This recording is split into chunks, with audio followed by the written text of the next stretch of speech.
You ever get that feeling in your gut that something is off? Like a sixth sense telling you that the person you trust the most is lying straight to your face?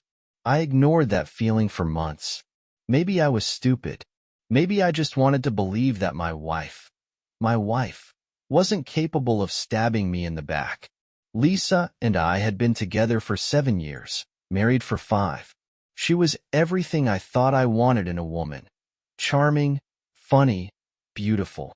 People loved her. My friends would say, "Man, you're lucky to have a wife like that." And I believed them.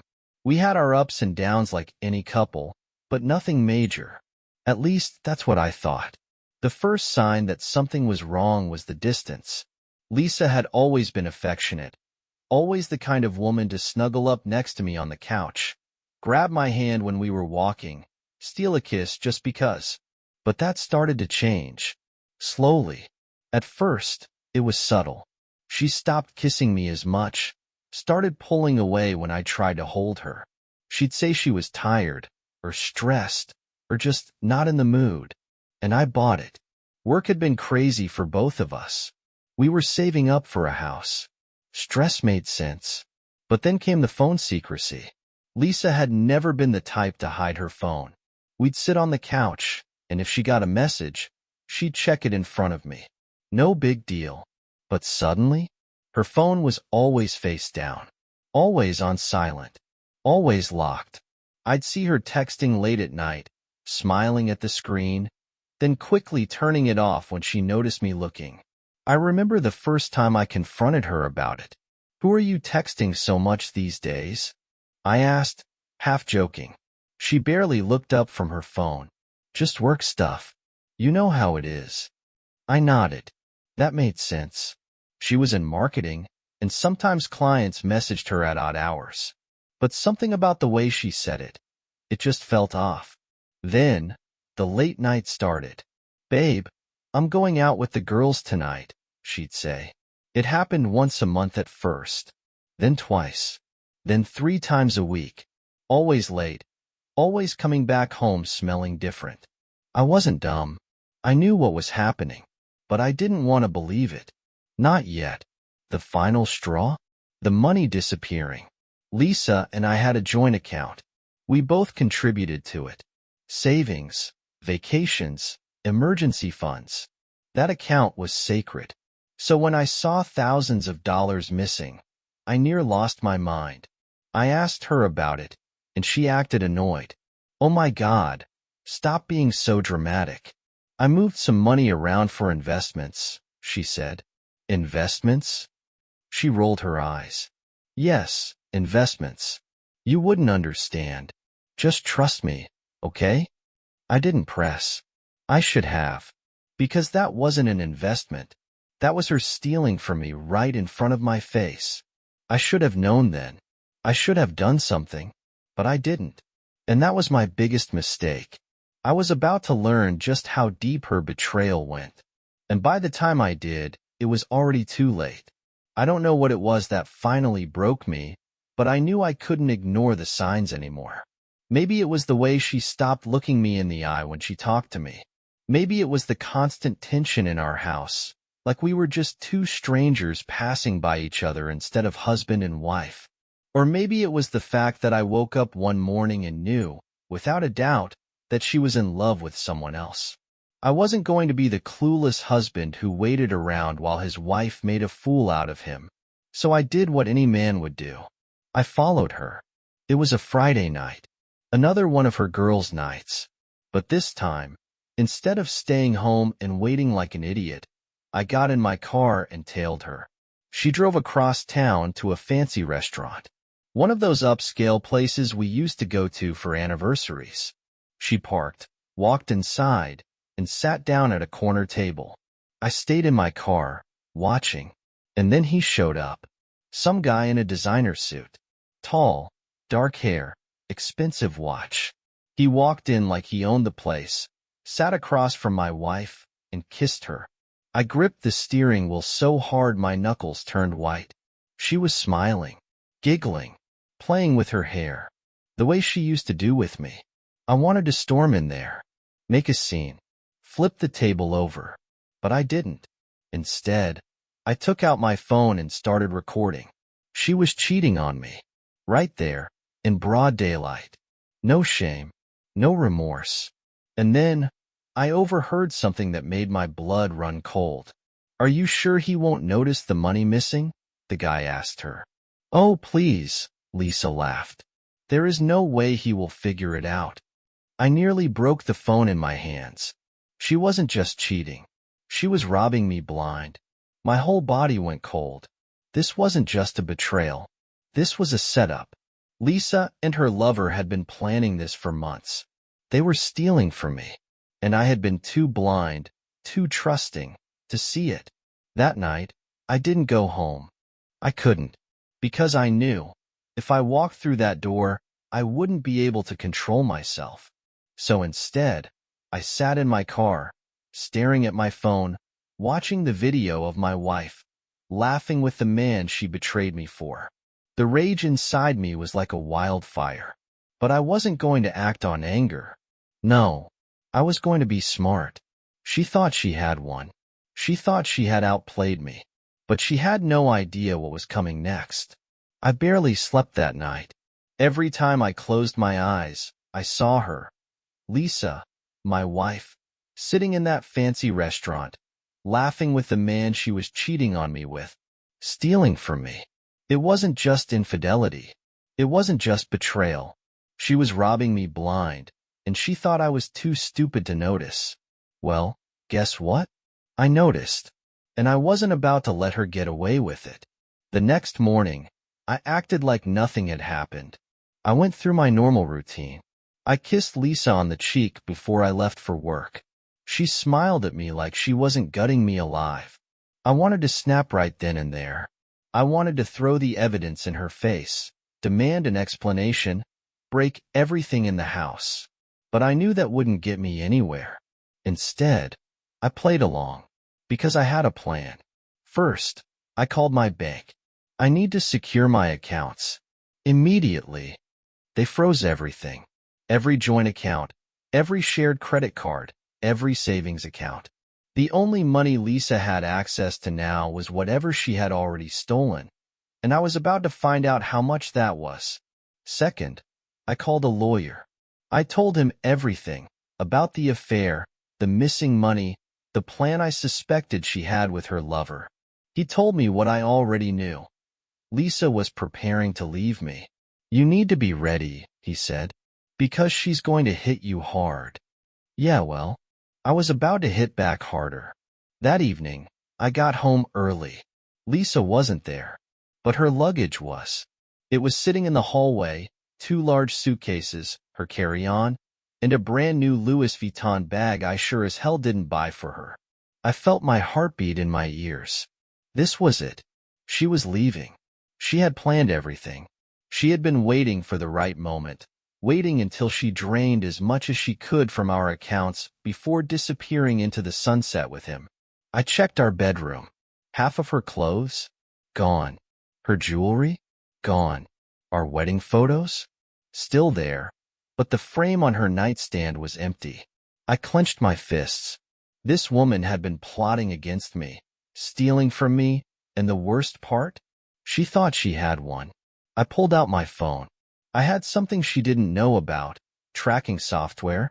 Call me paranoid, but I had installed a GPS tracker on her phone months ago when I first got suspicious. I never wanted to use it, never wanted to invade her privacy. But now I had every reason to. I checked her location. Airport. She was at the airport. I didn't waste time. I grabbed my car keys and drove like a madman. I didn't even think. I just drove, my hands gripping the wheel so tight I thought I'd break it. By the time I got to the airport, I was shaking with adrenaline. I parked in a fire lane, not caring if I got a ticket. I needed to find her.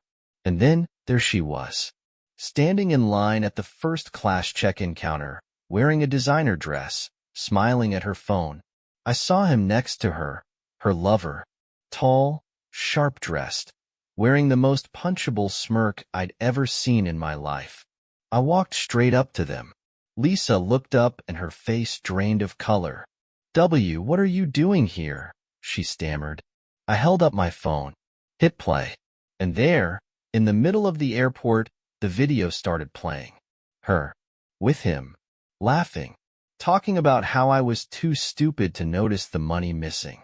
The people around us turned to watch. Her lover took a step back. Lisa's face turned ghost white. She opened her mouth, but I cut her off. You really thought I wouldn't find out? I said. My voice was calm, but inside, I was burning. She started shaking her head. I can explain. Explain? I laughed. You stole from me, Lisa. You cheated on me. And you were about to run off with this piece of trash using my money? Her lover stepped in then, trying to play tough. Hey man, calm down. I turned to him so fast he flinched. Shut your mouth before I shut it for you. I was done playing games. Lisa grabbed my arm, desperation in her eyes. Listen, please. We were just... I already froze the accounts. Her eyes widened. Yeah, you heard me. Every single one. I leaned in. How much money did you take? 30 grand? 40? Well, I hope you got some cash in that Louis Vuitton bag, sweetheart, because every card you have, it's useless now. She was panicking. You can't do that, she shrieked. I already did. And then, I dropped the final bombshell. Oh, and by the way, he's cheating on you too. Her lover's face froze. Lisa's mouth fell open. What? No, that's not. I pulled out my phone, opened a second video. This time, it was him, with another woman, making out in a nightclub. Lisa turned to him, rage and betrayal written all over her face. You lied to me, she shrieked. People in the airport turned to stare. He backed away, hands up. It's not what it looks like. I left my husband for you. You piece of... She lunged at him, actually tried to hit him. He dodged and ran. Just like that. He took his little carry-on and bolted, leaving Lisa standing there, humiliated, betrayed, and completely alone. She turned back to me, tears streaming down her face. Baby, please. I cut her off one last time. Enjoy the Maldives, Lisa. Hope you like sleeping on the beach. And then, I walked away. I didn't turn around. I didn't look back. And for the first time in months, I felt free. I walked out of that airport feeling like I had just won the Super Bowl. Lisa? She was left standing there, humiliated, abandoned, and, most importantly, broke. That was the best part. She had spent months plotting against me, stealing my money, laughing at how stupid I was while she planned her dream getaway with her lover. And now, she had nothing. You'd think that would be the last I'd hear from Lisa, right? Wrong. She tried everything. She called. She texted. She emailed. The messages started out angry. You had no right to do that to me. I deserved that money after putting up with you all these years. Then, they turned to desperate begging. Please, baby, just talk to me. I made a mistake. I was lost. I didn't mean to hurt you. Then came the guilt trips.